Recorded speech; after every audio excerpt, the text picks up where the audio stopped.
table for some reason. So I was planning, you know, when you travel, planning is a big deal. So, a lot of times my students will say, "Oh, I like that outfit," or I've had people say to me, "Oh, that's a really cool skirt. Where'd you get that?" Malaysia. But you know, the really cool thing about the skirt is that, you know, it's hand beaded, and so, you know, somebody actually sat there and beaded this whole thing by hand. It wasn't done by machine, and you get to start to tell a story about it. And then, oh, sweaters. You know, Ecuador sweater. I bought 9 sweaters the first time I went to Ecuador, and then I had to put them in the wash because, let me tell you, raw wool does not smell good. The other thing about raw wool is you're going to spend about the first 10 years picking out twigs and burrs and all this other kind of stuff. So there's always a story as you're sitting there with a little pile in front of you, and they, what is that? Oh, that's a sweater. So the other 9 had to stay home. And then, of course, you know, people will say, "Ooh, is that real ivory?" And well, I honestly don't know because my grandmother gave it to my mother, the Okinawan one. So, probably, all right. So, and then, well, when you go to 30 or so countries and you don't want to have that second piece of luggage and you're trying to do things as lightly as possible, you look for things that are portable. So, as I was discussing this topic with my Okinawan cousin, she said, "Well, if you're bringing jewelry and some of this other, well, what about the guys in the audience?" So I really should call this portable art. Okay, so as I have, you know, everybody talks about, you know, you got to do gender equity and all that. Okay, so then someone will say, "Ooh, that's a really cool." Oh, Venice, sorry, can't get that here either. Okay, so by the way, the bag, you know, so in Ecuador, the women have these backstrap looms. You know, they're only as wide as this. They sit on their back, they carry them around, and whenever they have a little bit of extra time, boom, you know, they're weaving. So everything that comes from a backstrap loom is approximately this wide. So you get wall hangings like this, or tapestries, or you get purses that you can, now I'm looking at the jewelry, right? I said I was going to get to the jewelry. Okay. But there's also, you know, because there's wearable art. Okay, so no. This is from the Elephant Reserve in Malaysia. No, that's not that one. Oh, this one's from Turkey. This one's from Istanbul. You know, after 9/11, it was kind of scary to wear this. Because, you know, they see the stuff down there, then they look at you like, you know, because I have dark hair. They go, you know, you're not one of those. So I get pulled over all the time in the airport, as does this younger brother who travels because they can't tell who we are. Okay, so when you go to New Zealand, they have this really cool art there because it's all based on war stuff. And so they have jade. Oh, jade, yeah. Jade comes from Japan too, but you have that a lot in the Pacific. So they have basically axes made out of jade. Can you imagine an axe, like a weapon made out of jade, something that is considered so precious in China and Japan that only the emperor can wear it? But in New Zealand, it's an axe. Okay, so I'm still looking for the jewelry. Okay, so, all right, so the first time I went to Italy, I forgot to pack all my belts. So I had to go to the next best thing, and that's when I started collecting scarves. But that one was Germany, when I was living in Germany. And this one was from Amsterdam. The first time, oh my God, let me tell you, do not ever believe a person who is in charge of a tour and says, "We're going to go to Amsterdam with teenagers, but don't worry. We've got it under control, and they'll never be on their own." Don't ever trust them. We ended up walking down the red light district as a field trip. That was Amsterdam. Okay, so that was Germany. Oh, Australia. I bought my wedding gown in Australia. And then the shawl that went with it, but no, I'm still looking for the jewelry, okay? They said they were going to give me, okay, can this go like this? Okay, looking at that. Okay, I'm still looking for the jewelry here. Because, you know, I said wearable art. Okay, so you can find out amazing things when you travel, and you can find things that people use for art and the designs that they use. Oh, tin. Tin is really light. Portable art, wearable art, when you're traveling, tin.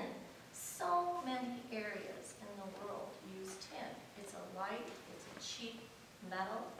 They can etch it, they can filigree it, they can make really cool design. Oh, well, here's another one. Okay, so, all right, I'll be honest, Oregon. Okay, so I was on the beach.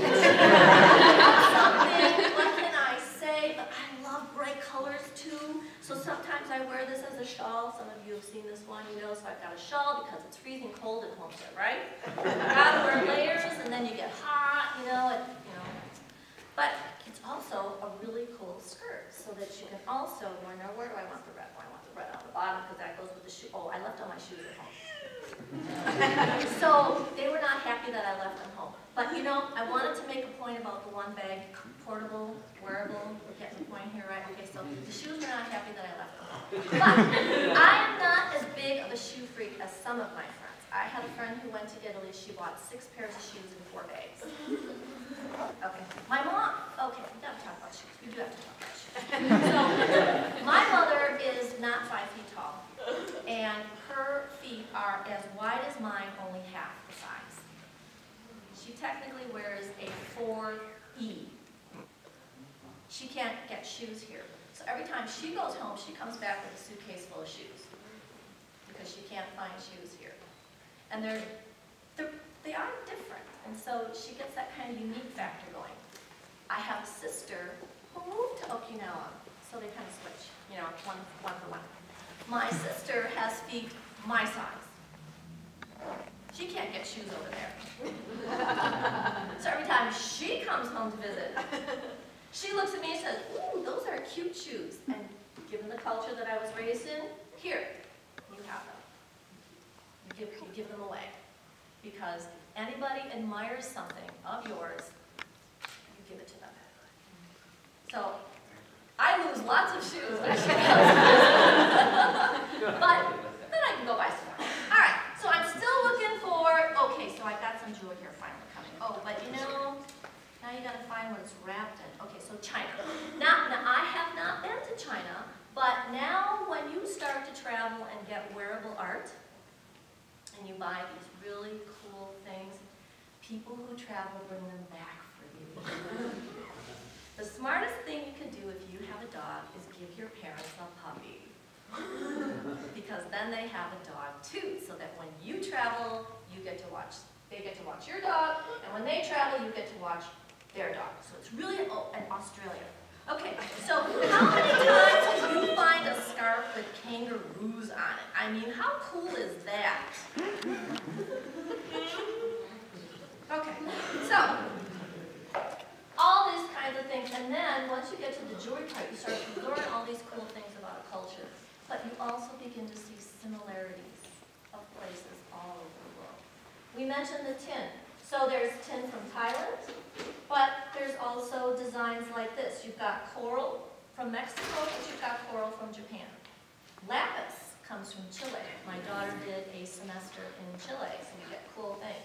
Now, Croatia is a very Christian area, and they have all these little necklaces that look like incense burners.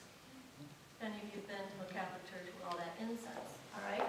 We have more of this nice silver here from Arizona, and you get the turquoise overlay with anywhere that you can go in Latin America. Also, again, that overlay from the area of the Navajo and the Hopi Indians, they do the most amazing mosaic work. But if you also go to the Middle East, you see this amazing mosaic work in all different kinds of structures. So you begin to see how patterns and art are so amazingly the same when you go to different areas of the world, especially if they have similar types of resources available. We're back to that tin again. Tin's like everywhere. So then we have more tin here from Thailand. We have silver and that turquoise. So again, we're getting this turquoise overlay from Mexico. And then malachite from Nepal. And you go, no, no, no. Nepal doesn't have malachite. Well, you're right. They don't have malachite, but it's right next door in Russia, so now you get your geography in.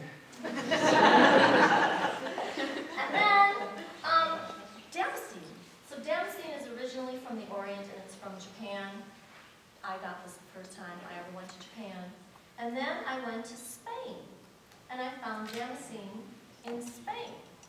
And you find out that after you had the Crusades, and Europe discovered the Middle East, and the Middle East had discovered China and Japan, then you got this connection from Japan all the way into Spain.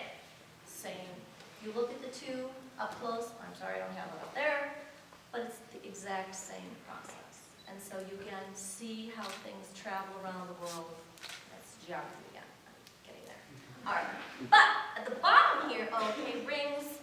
I can't show rings. Rings didn't want to be left out, so, there's rings. There is the, I went to the Crown, Tower of London and saw the Crown Jewels, so I had to get a Celtic knot, because those are fun. Oh, rings, right. Baltic. Okay, so Russia. Russia and the Baltic. You got amber. Love amber. You can get that everywhere. Okay, so bottom here. Two way amazingly cool things that I have to show you. Okay. My first trip overseas was in 1977. When I was a high school senior, I took my entire college fund and had an opportunity to go to Okinawa for the first time. My mom was taking my dad home for the first time since they had been married. And my parents said, we can't afford to take the kids, but if any of you have money saved up and you want to go, we'll take you. And so in 1977, when I was an 18-year-old getting ready to go to college, I took my college fund and said, I'm going to travel. And my grandmother, who lived to be 101, the one thing, and I couldn't talk to her, it was really, that was the tough part, is when you have a relative like that, whose language you don't know. My mother was too busy learning English as I was being raised. We didn't learn her native language at home. So I really couldn't talk with my grandmother, but we could communicate. And she made a point of saying, this fabric. We were out shopping, she went into the store, she came out and said, this fabric is for you, through translating. My mother sewed, so this originally started out as a sundress, and then when you teach, you kind of sort of begin to not have strapless kind of things anymore, so it became a skirt. And this one, my last trip back to Okinawa, I got. And again, when you talk about wearable art, this is a dying art, because this fabric is actually banana fiber. It's made from the fibers of banana. It is a specifically Okinawan pattern, and when you see this anywhere in the world, it is specifically Okinawan. And so, as I was getting ready for this presentation, and I went and started looking around, there's so many things I left home, but it's different than having a photograph. When you wear the art and someone comments about it and someone asks, where did you get that? The whole memory of where you were and who you were with, and as you were shopping and as you brought it home, it lives on and it comes back. And when someone asks you about it, the story gets told and it lives on. So again, portable art. So for the guys out there, it's the wallets, it's the t-shirt. I have t-shirts from, I can't even tell you how old. I didn't bring the Galapagos Island one. He was angry that I didn't bring that one, but that's okay. That one's 1983. Okay. So the t-shirts, the sweaters, yeah, there was remember the 9 sweaters? Okay. So we've got the sweaters, we've got wall hangings, you've got all this kind of stuff. This is just the tip of the iceberg. But again, it helps you learn about people, and when you tell the story, the art lives on.